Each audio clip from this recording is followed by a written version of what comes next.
নমো ভগবতে বাসুদেবায়। জয় শ্রীকৃষ্ণ। রাধে রাধে। বন্ধুরা, আপনাদের স্বাগত জানাই আমাদের আজকের এই বিশেষ পর্বে। আজ আমরা এমন একটি ফুল গাছ নিয়ে কথা বলবো যা আমাদের প্রায় সবার বাড়ির আশেপাশে দেখা যায়, রাস্তার ধারে, বাড়ির ছাদে বা বারান্দার টবে। খুব অবহেলিত এই গাছটি আপন মনে বেড়ে ওঠে এবং সারা বছর ধরে ফুল দেয়। হ্যাঁ, ঠিকই ধরেছেন, আমি নয়নতারা বা সদাবহার গাছের কথা বলছি। দেখতে সাধারণ এই গাছটির মধ্যে লুকিয়ে রয়েছে অসাধারণ কিছু গুণ। বাস্তুশাস্ত্র থেকে শুরু করে আধুনিক চিকিৎসা বিজ্ঞান, সর্বত্রই নয়নতারার একটি বিশেষ স্থান রয়েছে। আজকের এই ভিডিওটিতে আমরা জানব, বাড়িতে নয়নতারা গাছ থাকলে ঠিক কি কি প্রভাব পড়ে। এটি কি কেবলই একটি সর্ববর্ধক গাছ, নাকি এর বৈজ্ঞানিক ও আধ্যাত্মিক কোনো বিশেষত্ব আছে? চলুন গভীরে গিয়ে জেনে নেওয়া যাক। বন্ধুরা, আজকের ভিডিওটি খুবই গুরুত্বপূর্ণ হতে চলেছে। আপনারা শুরু থেকে শেষ পর্যন্ত ভক্তি সহকারে শ্রবণ করবেন।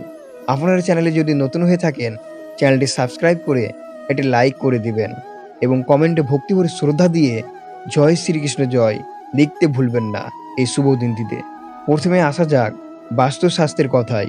আমাদের হিন্দু ধর্মে এবং বাস্তুশাস্ত্রে গাছপালাকে অত্যন্ত গুরুত্বপূর্ণ দেওয়া হয়েছে।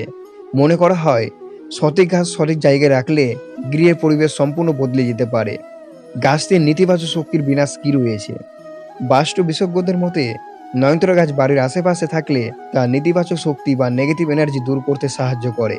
এই গাছের সবুজ পাতা এবং উজ্জ্বল ফুল বাড়ির পরিবেশে এক অদ্ভুত প্রশান্তি নিয়ে আসে। বিশ্বাস করা হয় বাড়ির পূর্ব বা উত্তর দিক নয়নতারা গাছে রাখলে গৃহে আর্থিক সমৃদ্ধি বৃদ্ধি পায়। এটি মা লক্ষ্মীর অত্যন্ত প্রিয় একটি ফুল বলে মনে করা হয়, তাই পূজার কাজেও এই ফুলের ব্যবহার শুভ ফল দেয়। আজকের দিনে এই বাস্তু এবং মানসিক চাপযুক্ত জীবনে এক চিলতে বারান্দায় ফুটে থাকা নয়নতারা আমাদের মনকে শান্ত করতে সাহায্য করে। এর উপস্থিতি পরিবারের সদস্যদের মধ্যে অহেতুক কলহ বা বিবাদ কমিয়ে পারস্পরিক সম্পর্কিত মধুর করে তোলে। বাস্তুশাস্ত্র এবং ধর্মীয় বিশ্বাস অনুযায়ী নয়নতারা ফুল মা লক্ষ্মীর অত্যন্ত প্রিয়। এই ফুলের সঠিক ব্যবহার এবং সঠিক স্থান নির্বাচন গৃহে সুখ শান্তি ও আর্থিক সমৃদ্ধি নিয়ে আসতে পারে। মা লক্ষ্মীকে তুষ্ট করার জন্য বিশেষ বলে মনে করা হয়। মা লক্ষ্মী কৃপার দৃষ্টি আকর্ষণ করার জন্য নয়নতারা গাছ বাড়ির উত্তর পূর্বে দিক ঈশান কোণে লাগানো সবচেয়ে শুভ বলে মনে করা হয়। বাস্তু মতে এই দিকটি ইতিবাচক শক্তির প্রবেশদ্বার।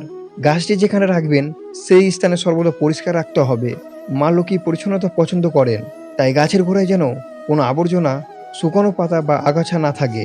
প্রতি মাসে সংক্রান্তি বা মাসান্তের দিনগুলোতে মা লক্ষ্মীর আরাধনায় নয়নতারা ফুল নিবেদন করা অত্যন্ত ফলপ্রসূ।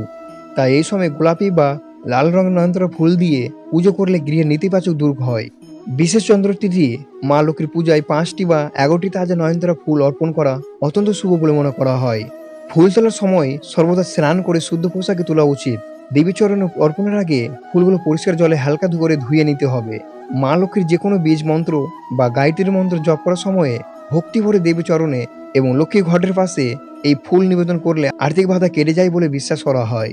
জানি আমাদের স্বাস্থ্যের উপর এই গাছের কি প্রভাব রয়েছে। আয়ুর্বেদ শাস্ত্রের নয়নতারাকে একটি সঞ্জীবনী হিসাবে ধরা হয়। এর পাতা, মূল এবং ফুল প্রতিটি অংশে রয়েছে ঔষধি গুণ।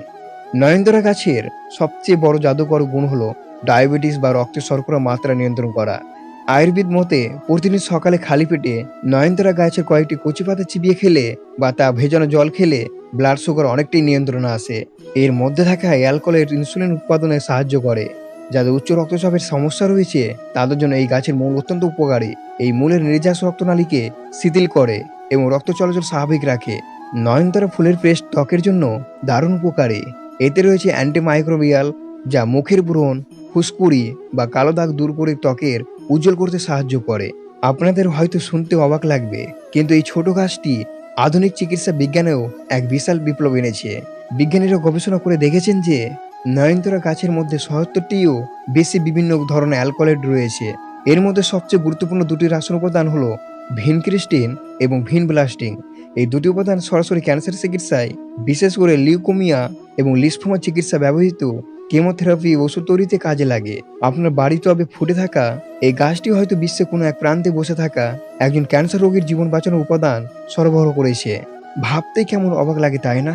তবে এত গুণের পাশাপাশি একটি অত্যন্ত গুরুত্বপূর্ণ বিষয়ে সতর্কতা অবলম্বন করা প্রয়োজন। বাড়িতে নয়নতারা গাছ রাখার একটি নেতিবাচক দিকও রয়েছে। নয়নতারা গাছে যে অ্যালকোহলেটগুলো থাকে তা মানুষের সরাসরি অতিরিক্ত সেবনের জন্য বা পশু পাখিদের জন্য অত্যন্ত বিষাক্ত হতে পারে। বিশেষ করে কুকুর, বিড়াল বা গবাদি পশু ভুল করে এই গাছের পাতা খেয়ে ফেললে তবে তাদের বমি, ডায়রিয়া ও স্নায়বিক সমস্যা হতে পারে। তাই বাড়িতে ছোট বাচ্চা বা পোষা প্রাণী থাকলে গাছটিকে তাদের নাগালে বাইরে রাখা উচিত। এই গাছটির খুব একটা যত্নের প্রয়োজন হয় না। দিনে অন্তত 4 থেকে 5 ঘন্টা সরাসরি রোদ পায় এমন জায়গায় টবটি রাখুন। মাটিতে জল জমতে দেবেন না। মাটি শুকিয়ে গেলে তবে পরিমাণমতো জল দিন। ব্যাস, এইটুকু যত্নে সারা বছর আপনার বাড়িতে ফুলে ফুলে ভরে থাকবে। আজকের এই আলোচনা থেকে আমরা বুঝতে পারলাম যে নয়নতারা শুধুমাত্র একটি সাধারণ ফুল গাছ নয়, এটি বাস্তুশাস্ত্রে ইতিবাচক শক্তির প্রতীক, আয়ুর্বেদে মহৌষধ এবং আধুনিক বিজ্ঞানের জীবনদায়ী উপাদানের এক অসীম ভাণ্ডার। শুধুমাত্র একটু সতর্কতা মেনে চললে এই গাছটি আপনার বাড়ির পরিবেশ এবং স্বাস্থ্য উভয়ের জন্য এক আশীর্বাদ হয়ে উঠতে পারে। নয়নতারা ফুলের গাছ আমাদের কিভাবে যত্ন করা উচিত? বাড়িতে নয়নতারা গাছ থাকলে বা লাগানো পরিকল্পনা থাকলে আমাদের মূলত এর যত্ন, সঠিক ব্যবহার বা সতর্কতার দিকে নজর দেওয়া উচিত। বন্ধুরা, আশা করি আজকের এই বিস্তারিত পর্বটি আপনাদের ভালো লেগেছে।